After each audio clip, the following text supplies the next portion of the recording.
저희가 힙지로, 요즘 핫한 을지로에 나와 있습니다. 을지로 너무 좋죠. 네, 을지로 하면 뭐가 생각나세요? 사실 예전에는 약간 산업화의 주역이라고 할까요? 뭐 대림상가에서 여기서 온갖 게 다 만들어진다는 얘기 있었잖아요. 맞아요. 여기 골목골목마다 뭐 철공소 골목도 있고 인쇄소 골목도 있고 뭔가 을지로 하면은 그러니까 뚝딱뚝딱 뭔가 만들어지는 곳인 것 같아요. 맞아요.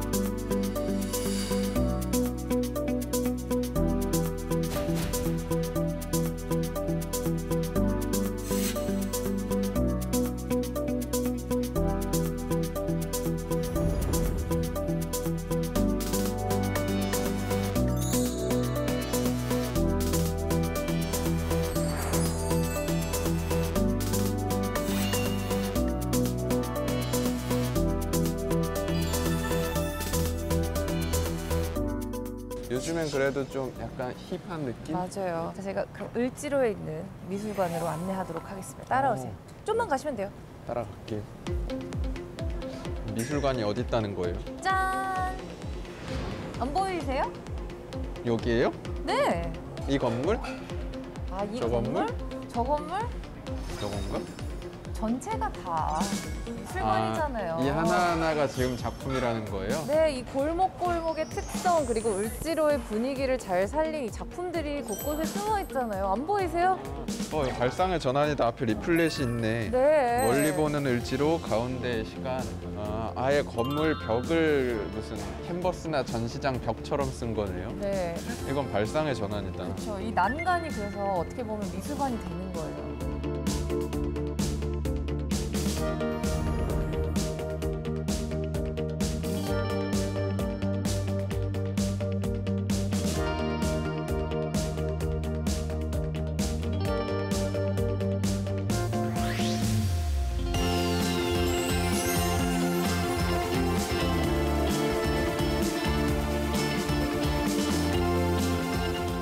일상으로 들어온 진짜 미술? 우리 동네에 있는 미술이라고 할 수 있겠네요.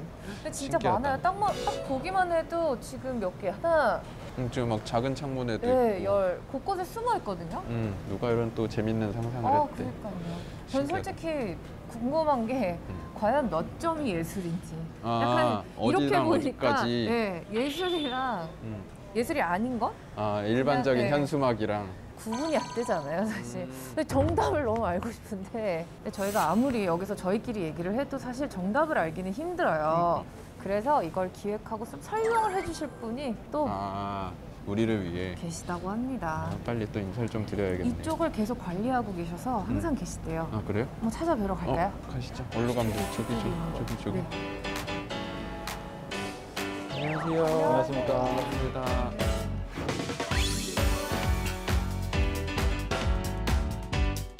누군지 소개 좀 부탁드릴게요. 저는 을지예술센터라는 전시 공간을 운영하고 있는 고대용 PD라고 하고요. 저희 팀은 지역에서 을지로에서 활동하고 있는 예술가, 기획자, 그리고 연구자들이 같이 센터콥이라는 팀을 이루고 있고 그 팀이 중구문화재단이랑 같이 을지예술센터라는 전시 공간을 운영하고 있습니다.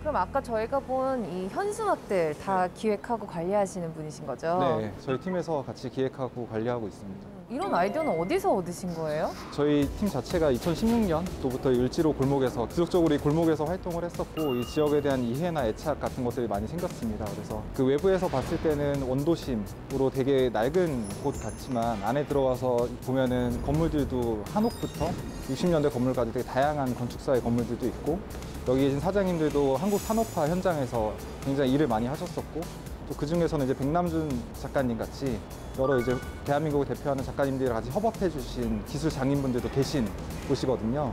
그래서 이 지역을 조금 더 새롭게 보게 하고 그중에 이제 가운데 시간이라는 이번 전시는 건물 외벽에 작가들의 그림을 입혀서 이 지역에 있는 이야기들을 작가들이 해석한 이미지를 같이 나누고 볼 수 있도록 하기 위해서 기획된 전시라고 봐주시면 될 것 같습니다.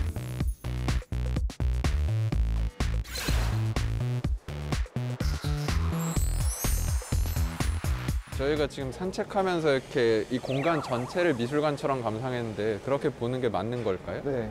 그래서 이 지역이랑 같이 이 도시를 배경으로 그림을 봐주시면 될 것 같고요. 사원이나 성당이나 이런 종교 건축물에 보면은 벽화들이 그려져 있잖아요. 그래서 그 그림마다 스토리들이 연결이 되기도 하고 여러 뭐 교훈을 주기도 하는데 이 그림들도 이렇게 데크를 따라서 걸어 가시면서 이렇게 같이 감상해 주시면 될 것 같습니다. 예전에는 여기가 사실 산업화의 약간 공장 단지처럼 보이기도 했었는데 요즘엔 좀 데이트도 많이 오고 힙플레이스. 힙지로. 맞아요. 네. 힙플레이스로 유명하잖아요. 구경 오셨을 때 이런 포인트는 꼭 즐겨주셨으면 좋겠다는 좀 기획자로서의 바람이 있으실까요? 저희 센터를 운영하다 보니까 사람들이 남기는 후기를 보면 이런 얘기들이 있어요.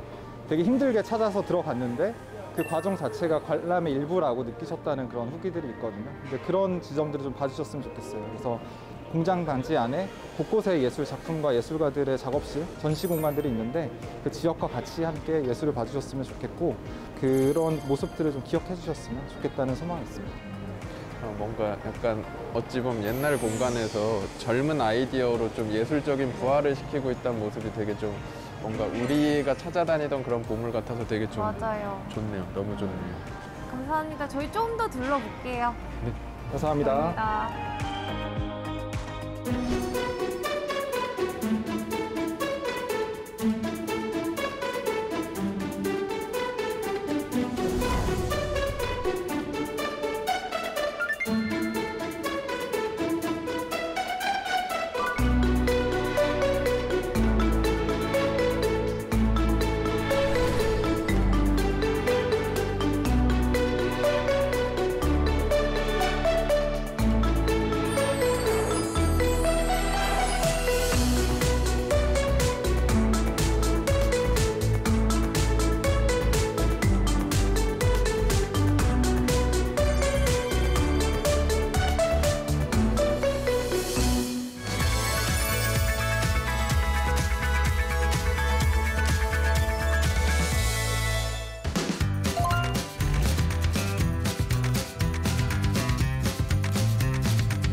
세종문화회관 미술관에 왔네요. 근데 저희가 좀 난해하거나 이해하기 힘든 작품 보고 아방가르드하다라고 표현하잖아요. 맞아요.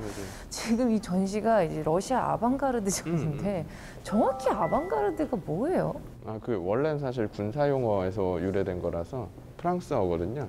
아방 가르드가 최전방에서 싸우는 보병이라는 의미에서 온 거라서 딱 봐도 뭔가 약간 그 당시 시선으로 봤을 때 되게 진보적이고 도전적이고 좀 새로운 공격적인 예술을 아방가르드 아트 뭐 이렇게 얘기한다라고 생각하면 될 것 같아요. 그럼 러시아 아방가르드 아트는 언제적 미술 화풍이에요? 완전 20세기 초로 보면 될 것 같아서 한 1910년부터 이제 1차 세계대전 벌어지는 그 시점?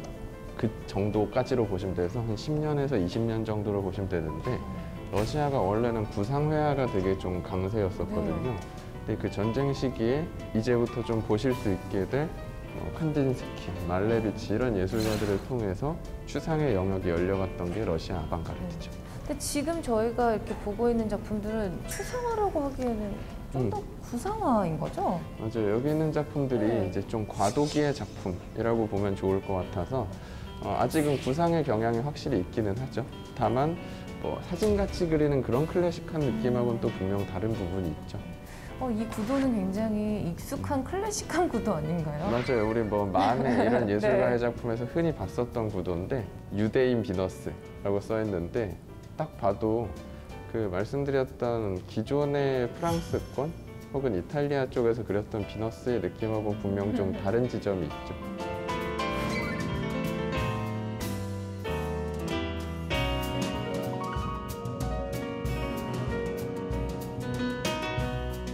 뒤에 보시면은 그 당시 사회주의 연방 그 이미지 플러스 여기 있는 여성도 뭔가 되게 당차고 당당해 보이죠.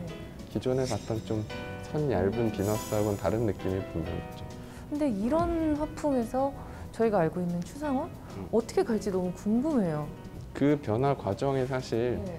뭐 러시아 단독의 변화라고 할 수는 없을 거고 우리 이름 익숙한 마티스, 피카소 이런 앞선 선배들에 해당하는 유럽 예술가들이 혁명을 보여주기 시작하니까 우리가 알고 있는 그 구상이라고 생각하면 될 것 같아요. 추수꾼들이란 작품도 기존에 뭐 고우도 그렇고 밀레란 예술가도 그렇고 농민을 그리는 모습은 많이 있었지만 러시아는 또 본인들의 사상의 특성을 살려서 노동의 강일성 혹은 숭고함에 대해서 작품으로 표현을 하는데 다만 이것도 어찌 보면 캐리커처처럼 보이기도 하고 사진처럼 정확하게 그리는 게 메인 목적은 아닌 것 같잖아요. 네. 이게 이제 점점 해체되기 시작해서 우리가 추상이라고 얘기하는 영역까지 넓혀져 간다라고 생각하면 될 것 같아요. 저는 여기서 왜 그런지 모르겠는데 구성적인 면에서 미래주의도 좀 보이는 것 같아요. 안목 엄청 넓어졌네요. 그렇지 않나요? 좀 약간 구성하는 방식이? 맞아요. 실제로 이 시대에 이탈리아에서 그 미래주의가 실제로 성행하고 있었기 때문에 서로 영향을 안 받을 수가 없잖아요. 입체파, 미래파, 그리고 이제 러시아 추상, 아방가르드들이 이제 같이 뒤섞이면서 등장했던 시기여서 서로 그 교집합들이 생기는 모습도 또 안목 좋게 보면 우리가 발견할 수 있는 거죠. 근데 지금 이렇게 보면 사실 너무나 구성한데 이게 어떻게 그 우리가 알고 있는 추상화 도형과 선으로 변해졌는지 좀 그 과정이 궁금하기는 하네요. 그 주인공은 아무래도 칸딘스키이기 때문에 이 전시에선 그 칸딘스키의 주요 작품을 좀 볼 수 있습니다.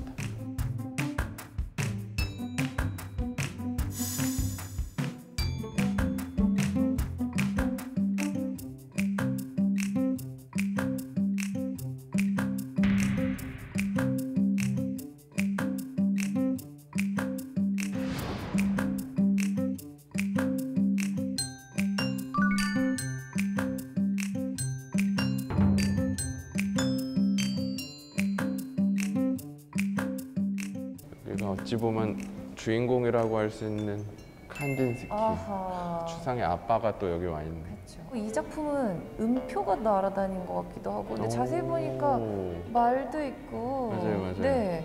실제로 칸딘스키가 초기에는 청기사파라는 그룹을 만들어서 움직였었거든요.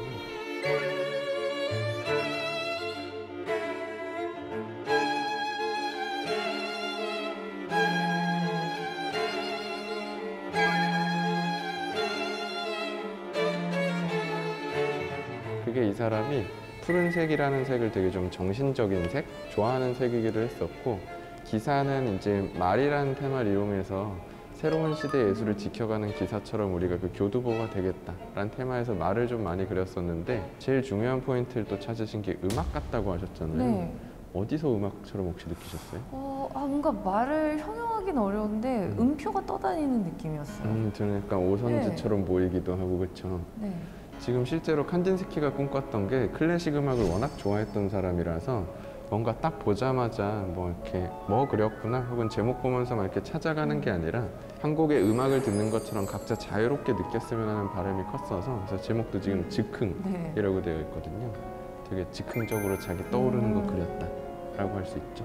다만 요거까진 그래도 구상이죠. 좀 말도 보이고 그러니까. 뭐 활 쏘는 사람도 네. 보이고 이게 점점 더 추상으로 가는 건가요? 이게 작품들이? 완전 초기라서 이게 점점 발전하면서 추상으로 변해간다라고 생각하면 돼요. 또 비교해서 보시면 괜찮은 게 이거보다 조금 전에 그린 게 사실 요거거든요. 그러니까 말레비치도 좀 독특한 게 이 사람도 완전 엘리트에 해당해서 원래는 법학자로 젊은 나이에 교수직까지 다 획득했던 사람인데 나 화가 될래 하고 그림을 뛰어든 사람이다 보니까 여러 예술을 다 융합했었던 거죠. 이 당시에는 색을 워낙 잘 쓰는 그 마티스가 한창 전성기일 때 예술을 또 시작하셨었기 때문에 그걸 또 본인이 연구하려고 딱 봐도 좀 원색 채도 높고 하잖아요.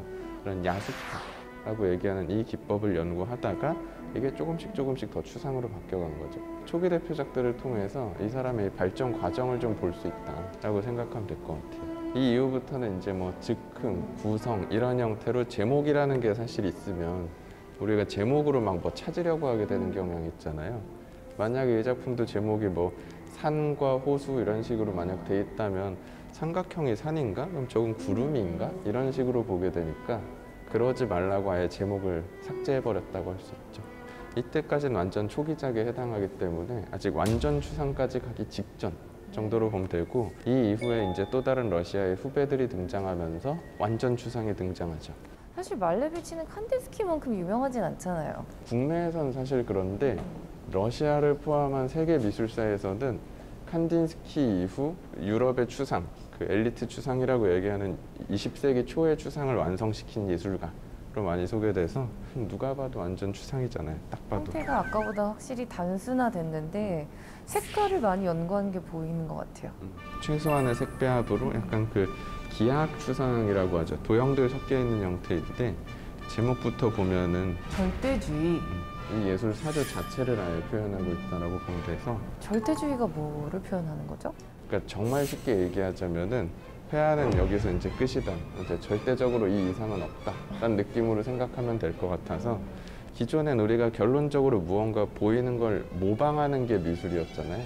이제 모방이 아니라 하나의 그냥 평면적인 물질의 추상적인 형상을 창작하는 것, 그 자체가 그냥 예술가의 역할이고, 회화는 이제 이 이후는 없을 거다라고 거의 선언한 예술이라고 보면 될 것 같아요. 근데 문제는 그 이후에 또 뭐가 나오긴 나오죠. 그들은 그렇죠. 끝일 거라고 네. 생각했지만 우리는 물감 뿌리는 폴록도 나오고 후에 앤디 워홀도 나오고 하다 보니까 20세기 초의 시선의 마지막 회화라고 생각했던 것들이다 라고 보면 될 것 같아요.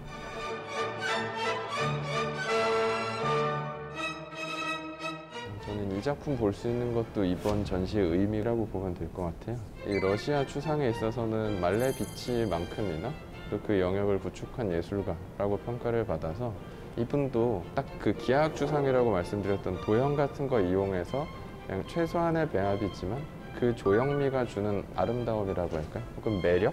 그걸 정말 잘 표현하는 예술가로 유명해서, 나중에 혹시 이런 형태의 추상 보실 때도 작가마다 구성해 놓은 정도에 따라서 좀 더 약간 시원하게 보이는 작품도 있고 좀 답답한 경우도 있거든요. 개인적으로는 말레비치하고 로드첸코는 약간 우리 좋아하는 여백을 잘 살리는 느낌이 있어서 좀 더 시원한 추상의 느낌이 있는 것 같아요. 굳이 분류하면 완전 차가운 추상에 해당하죠. 그러니까 그 제일 큰 구분점은 형태적인 측면으로 보면 좋을 것 같아서, 딱 봐도 약간 도형 같은 게 똑똑 떨어지게 좀 이제 구성이 되어 있잖아요. 마치 레고처럼. 뜨거운 추상이라고 보통 얘기하는 건 좀 더 약간 칸딘스키스럽게 붓터치도 살아있고 좀 더 회화적인 느낌이랑 색채도도 좀 더 따뜻한 색이 많은 형태, 편안하게 느낄 수 있는 걸 보통 뜨거운 추상이라고 많이 얘기하고, 차가운 추상이라고 얘기하는 건 우리 제일 익숙한 건 그 수직하고 수평만 있는 그 몬드리안을 포함해서 이런 도형 느낌 강한 게 차가운 추상이라고 보면 될 것 같아요.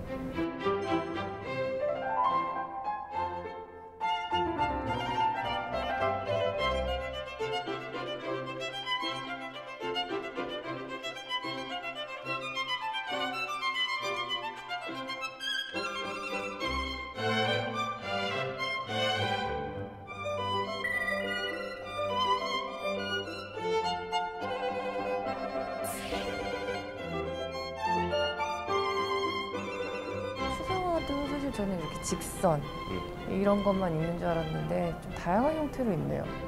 이런 추상이 이제 결국 더 확장돼서 우리 요즘 보는 이 시대의 추상 예술가들도 등장하게 된 건데, 이 이후에 현대 추상을 하는 우리의 또 새로운 아트 뉴 히어로가 오늘 기다리고 있다고 합니다. 동시대 작가님.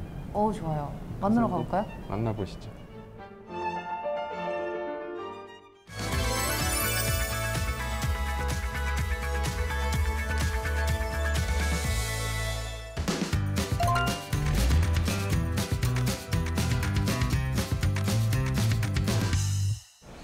안녕하세요, 작가님.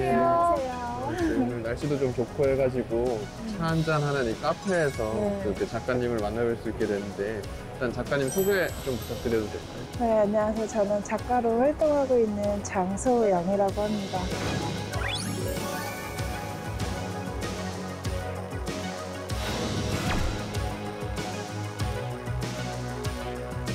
반갑습니다. 반갑습니다. 네. 저희가 아무 카페나 온 게 아니라 사실 안에 작가님의 작품들이 전시가 되어 있잖아요. 요즘에는 뭐 미술관 가서 작품 보는 것도 좋은데 이렇게 카페에서 전시가 되어 있는 경우도 많더라고요. 진짜 우리 동네 네. 미술관에 해당하는 거죠. 안에 있는 작품 좀 소개 부탁드려도 될까요?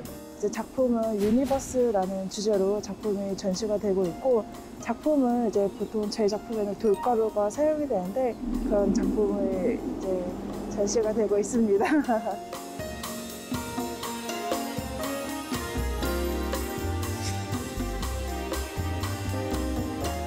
돌가루를 썼다라고 얘기를 하셨는데 보다 보니까 좀 약간 물감 뿌린 것 같은 좀 독특한 추상 작품이더라고요.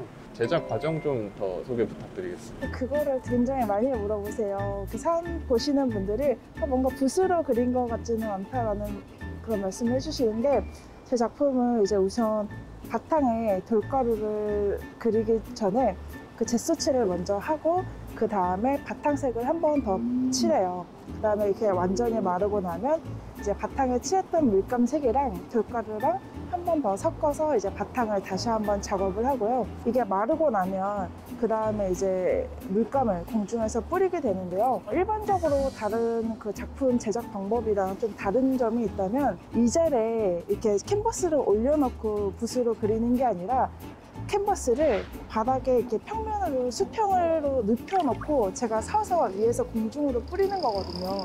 그 이유는 이제 돌가루 무게가 아무래도 좀 상당하다 보니까 이젤처럼 이렇게 좀 이렇게 비스듬한 네, 그렇게 안될것 되면 같아요. 돌가루가 흘러내리게 아, 돼요. 그렇구나. 밑으로. 중력 때문에. 네. 무조건 이렇게 바탕에 이렇게 바닥에 수평으로 맞춰놓은 상태에서 하게 됩니다. 그리고 또 한 가지 재밌는 거는, 제가 이거 하는 기법이 이제 액션 페인팅이라고 하는 그 기법인데, 물감을 공중에서 뿌리다 보면 제 팔이랑 몸이 굉장히 막 빠르게 막 이리저리 막 움직여요. 그러면 모르는 사람이 이렇게 보면 저 사람 그림을 그리는구나, 이게 아니라 저 사람 지금 뭘 하지? 혹시 춤추나? 이렇게 느끼거든요. 행위예술처럼. 네. 그래서 실제로 제 작업실은 이제 벽면이 막혀 있는 게 아니라 전면에 다 이제 통유리로 되어 있어서 지나가시는 분들이 이제 이렇게 볼 수가 있어요. 그래서 가끔씩 작업하다 보면 지나가시는 분들 이렇게 하고 이렇게 들여다보세요. 그러면은 가끔 정말 좀 궁금하신 분들은 뭐 하시고 계신가 이렇게 와서 앞에서 이렇게 구경하시는 분들도 계시고, 제가 이 물감을 뿌리는 이 행위 자체가 예술이 되는 굉장히 매력적인 그런 기법인 것 같아요. 굉장히 재미있기도 하고.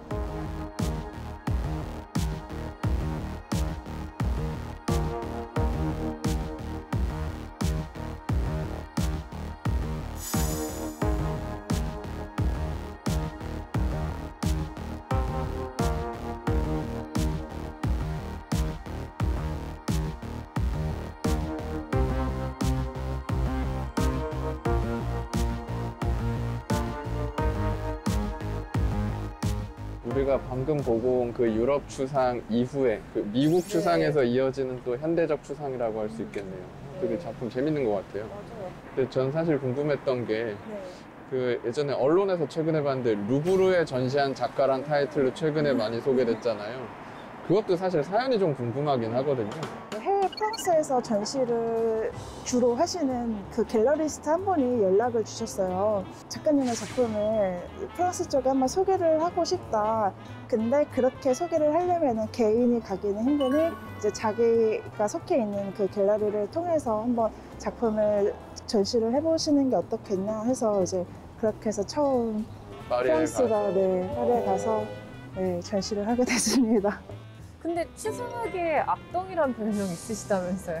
그럼 어떻게 된 일인가요? 지금 이미지는 전혀 악동보단 천사 같은 약간, 느낌으로. 네. 사실 저는 순수 미술을 전공한 게 아니에요. 처음 2017년에 첫 번째 개인전을 열었는데요. 사실 첫 번째 개인전이니까 그냥 뭐 작품을 팔아주지 이런 생각보다는 가볍게 전시를 했는데 생각보다 작품이 좀 많이 팔렸어요. 이거 첫 번째 전시인데 막 작품이 팔렸다니까 이게 입소문을 타면서 뭐 미술 관계자분들 뭐 이런 분들이 막 많이 전시 구경을 오셨어요. 그러니까 그때 막 이것저것 질문을 저한테 하실 거 아니에요. 어떻게 전공을 안 했는데 뭐 이런 거를 할 수가 있냐 뭐 이런 게 조금 이슈가 되면서 뭐 그런 별명들이 붙은 것 같아요. 정석의 코스를 밟지 않은 악동 뭐 약간 그런 느낌이라고 할 수 있겠네요. 안에 이제 유니버스라는 테마로 전시가 되고 있잖아요. 구경 오시는 분들 어떻게 보시면 좋을지, 그리고 이제 이 작품들 앞으로 또 어떻게 펼쳐 보이실지 좀 정리해 주실 수 있을까요? 사실 유니버스가 우주라는 그런 뜻을 담고 있잖아요.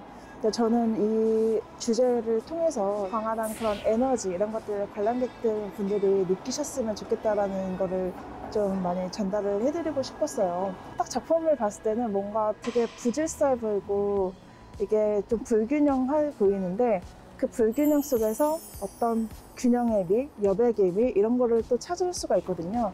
포괄적으로 이제 관람객분들에게 전달을 하고 싶었습니다. 저희도 사실 그 미술 여정 떠나고 나중에 이 공간에서 약간 쉬는 느낌으로 보기에 너무 좋은 작품이 아니었나라는 생각이 드네요. 작가님 오늘 또 바쁘신데 이렇게 시간 내주셔서 정말 감사드립니다. 작품 잘 감사합니다. 감사합니다, 작가님. 감사합니다. 네, 오늘은 을지로 골목 전시부터 러시아 아방가르드 미술까지, 그리고 새로운 추상 실험을 하는 동시대 작가까지 만나봤습니다. 일상이 좀 조용히 흘러가는 것 같아도 항상 새로움을 추구하는 이런 움직임들이 있어서 도시가 더욱 생기 있는 것 같아요. 우리가 이렇게 함께 찾아갔던 미술관들이 의미 없는 시간이 되지 않도록 많은 분들께서 미술에 관심 가져가는 그런 시간이 되었길 좀 바라보게 되는 것 같습니다. 저희 이제 진짜 헤어질 시간이 다가왔습니다. 그래요? 네, 저희가 한 2년 동안 이렇게 지역에 있는 예술을 재발견해 왔는데 이제 인사드릴 시간이 왔어요. 찬용 씨는 우리 동네 미술관 하면서 어떠셨나요? 저도 사실 미술계에서 오래 근무를 했지만 이렇게 좀 숨은 보물이 많은 걸 처음 알게 됐고요. 전시 해설가로서도 좀 의미 있고 보물 같은 시간이었다라고 정리하고 싶습니다. 아영 씨는 또 어떠셨나요?